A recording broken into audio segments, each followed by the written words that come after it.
Sehingga pikiran-pikiran para ulama dulu, cara berpikir itu agama ini harus dijaga karena kita yakin Allah yang menjaga. Kenapa saya cerita demikian? Karena Islam di Indonesia sekarang itu luar biasa. Katanya malah Islam terbaik di dunia sekarang. Kenapa kok terbaik di dunia? Kenapa Islam Indonesia punya gelar terbaik di dunia? Di mana-mana, di Mesir, di Syria, di Irak itu konflik. Dan kalau konflik sampai saling bunuh. Kita tahu urutan dosa besar satu adalah musyrik, nomor dua adalah orang mukmin saling apa? Bunuh. Nah Indonesia boten, gedeng tanggane mau ngerasani tok, tinggu kegiatan itu. Ya hanya gitu-gitu tok. Yang bisa nyantet ya tidak nyantet. Jadi biasa saja. Nanti kalau bodoh ya kosong-kosong lagi, nanti tukaran lagi ya gitu. Makanya kata Mbah Mun, kamu harus bangga jadi orang Indonesia. Karena kita tidak mengalami dosa terbesar. Setelah syirik itu dosa terbesar adalah saling apa? Bunuh. Dan Indonesia itu tepol siloronya luar biasa. Sekarang pertanyaannya, tradisi tepol siloro itu ditanamkan nenek moyang kita apa mengikuti konsep yang dibikin negara? Nenek moyang kita. Sebelum ada menteri pertahanan, menteri yang ngurus sistem keamanan, itu yang menjaga stabilitas kita adalah kearifan kita. Lalu sekarang kearifan kita mau kita gadaikan, mau kita berikan. Wah negara aman kalau menterinya ini, agama benar kalau menterinya ini. Mana pernah kita bergantung sama negara zaman dulu. Meskipun kita menghormati negara, sangat-sangat menghormati. Tapi jangan sampai kelangsungan kita hidup ini bergantung sama orang lain. Kata Rasulullah SAW, kullukum ra'in wa kullukum mas'ulun an ra'yati. Semua kalian adalah pemimpin. Semua pembantu presiden, semua pembantu negara, semua pembantu kelangsungan kestabilan masyarakat Indonesia. Orang yang nggak suka konflik berarti membantu menteri pertahanan. Meskipun dulu kamu milih 01, dapatnya 02. Itu barokahnya Indonesia. Milih 1, dapat 2. Betul, saya itu punya doanya Mbah Mun. Sebelum wafat beliau itu nyatet doa. Itu diantara doanya itu Allahumma alqi bainahuma ulfatan wa mawaddatan. Ya Allah, jadikan dua tokoh ini yaitu Jokowi dan Prabowo, Pak Jokowi dan Pak Prabowo ulfatan, saling asih dan saling mencintai. Dulu ketika masih panas itu saya baca doa itu agak ini bener gak? Saya Jumat sebelum Yai Haji itu masih ketemu Jumat. Beliau cerita kalau mau ketemu Megawati, terus ketemu Bu Mega hari Sabtu. Ahad beliau terbang ke Mekah, terus Selasanya wafat. Selasa keberapa itu hanya hari Selasa. Itu diantara doa yang dititipkan sama anak dalam itu, doa itu. Yang baca juga agak-agak ini yang bener aja doa ini. Terus uniknya doa itu ditutup min abdikal fakir memun zubair. Ya Allah, jangan lihatlah saya, kata Bangun di doa itu, lihatlah saya yang berdoa. Barang kemarin setelah pelantikan menteri ternyata seperti itu saya tambah kagum bahwa kita punya guru seorang wali, jadi doain sesuatu yang mukal saja kesampaian. Doain yang mukal saja sampai teks itu sekarang masih saya simpan, tulisan tangannya Mbah. Itu dulu diberikan anak dalam. Kalau saya itu menerima wasiat jadi pengurus, jadi beberapa kali saya ditawarin jadi pengurus PBNU, saya nggak mau, sampai berkali-kali nggak mau. Hanya PBNU tidak kurang akal pakai tangannya Mbah Mun supaya agak maksa saya. Karena saya memang dari dulu nggak punya rencana jadi orang besar, biasa aja, gak jenengan itu kan enak. Mau ngopi santai, mau melarat ya pantas, mau keliru ya pantas karena tidak kiai itu. Jadi enak lah. Jadi kiai itu kan tidak enak. Nak ramangan yo lesu tapi nak keliru disalahno wong akeh. Nah sampai nak salah dimaklumi. Jadi enak. Pokoknya masyarakat awam itu enak. Terus jadi kiai ruginya gini, misalnya saya orang alim alama, ada pengumuman Gus Pak masuk surga. Nanti pengumuman kedua itu mengecewakan dan para penggemarnya. Memang aturannya jadi rugi sebetulnya.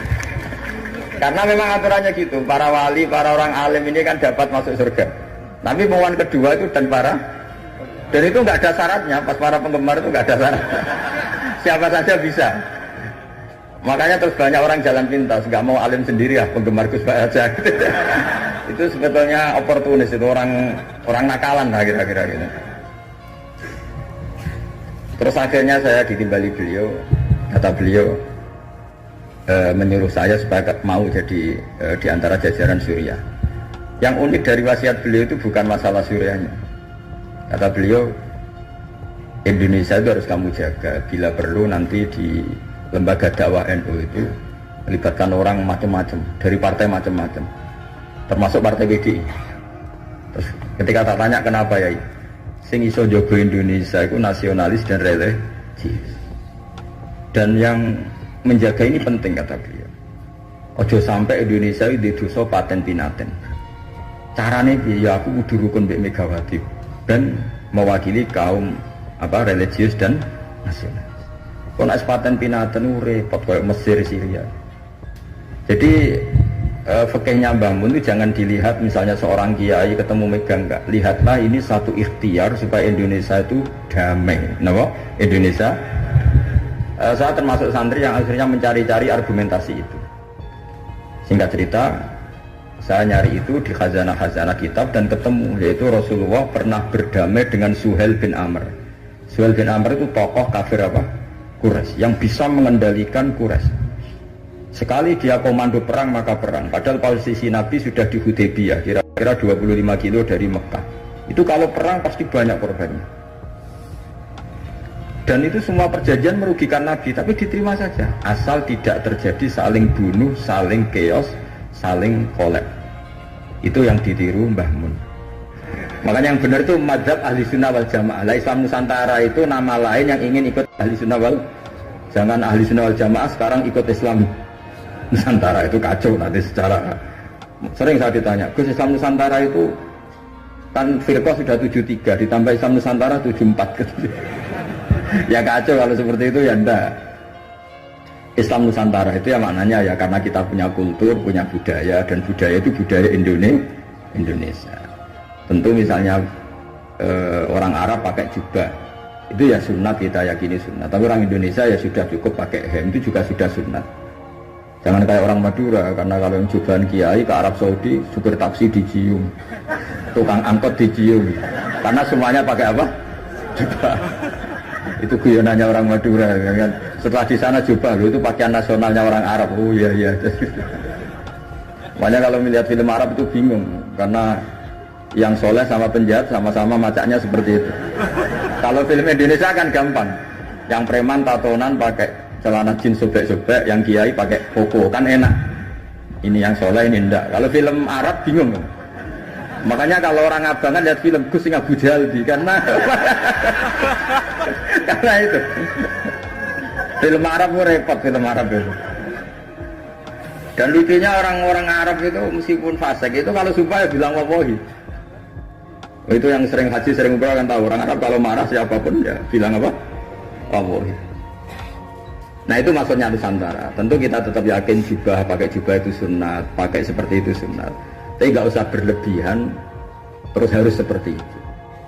Karena kewajiban kita yang penting adalah satrul aurat nutupi aurat, meskipun dengan cara negara masing. Nah, negara masing-masing ini kemudian oleh kiai kadang diistilahkan Islam Nusantara. Sama lihat kan ulama-ulama Turki ya pakai turbus, pakai peci, yang ulama Rusia ya pakai baju khas Rusia. Ya semuanya pakai khas daerah masing-masing dan itu nggak masalah.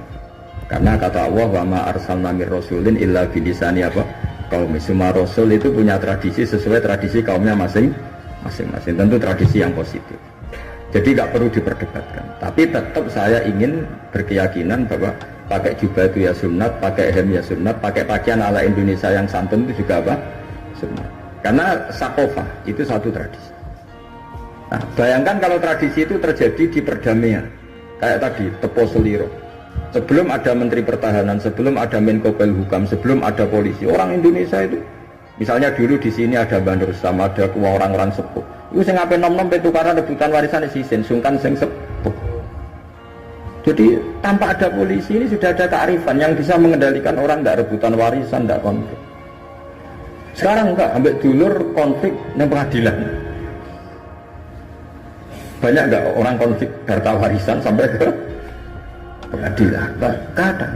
Artinya apa? Ketika ada lembaga peradilan justru kita kehilangan kearifan. Makanya ngaji di sini saya mau minta sekali tradisi-tradisi kearifan kita hidupkan lagi.